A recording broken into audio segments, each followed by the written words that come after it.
diliputi kegembiraan. Setiap gerak indahnya penuh godaan. Dia suka sekali dengan Lian-Lian yang seperti itu. Apa yang disukai orang tentang kamu? Setelah berbicara, dia berbalik dan duduk di pangkuannya.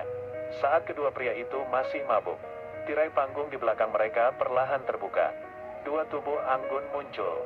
Kedua lelaki itu memandangnya tanpa berkedip dan bahkan meminta kedua gadis itu mendekat untuk melihat. Beberapa detik kemudian pemandangan yang bagus. Kali ini dia melihat dengan jelas. Kedua orang itu baru bereaksi sekarang. Wanita-wanita ini bukanlah manusia melainkan iblis yang berspesialisasi dalam menyerap esensi pria. Saat dia sedang makan dengan lahap, sebuah topi terbang dari jauh. Topi itu menyerang 3 orang. Laba-laba itu hendak melawannya, namun tiba-tiba menjatuhkan pria di sebelahnya. Helm pisau lempar itu terbang ke arah pemiliknya.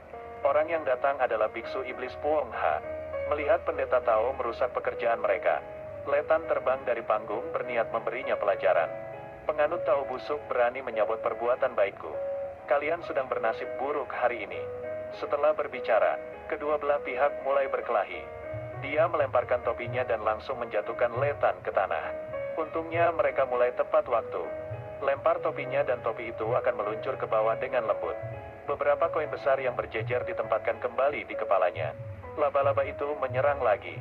Sang Tao untuk sementara menyegel peti mati di dalam peti mati. Kemudian dia menggunakan pisau lempar untuk melemparkan Letan ke atas panggung. Hoila pun menunjukkan wujud aslinya dan melarikan diri. Pada saat ini, panggung terangkat untuk menyerang Puong Ha. Dia segera menggunakan pedang koin untuk membelah panggung menjadi 2. Namun sedetik berikutnya, Letan melancarkan serangan sengit ke arah Sang Tao. Di hadapan hewan raksasa itu, Puong Ha merasa agak sulit untuk menghindarinya. Menemukan momen yang tepat, dia melemparkan koin itu untuk melawan.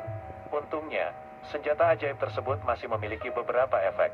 Setelah dipukul dengan keras, dia membuang ekornya yang panjangnya dan mengeluarkan kapak batu raksasa. Puong Ha segera berbalik dan lari.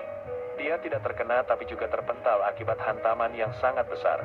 Kemudian dia berdiri dan menggunakan senjata ajaib kristal ular yang telah dihancurkan tersebut.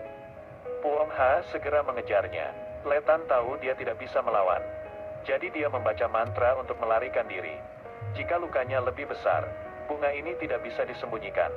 Setelah dikalahkan oleh Puong Ha, kedua gadis itu berlindung di reruntuhan kuil.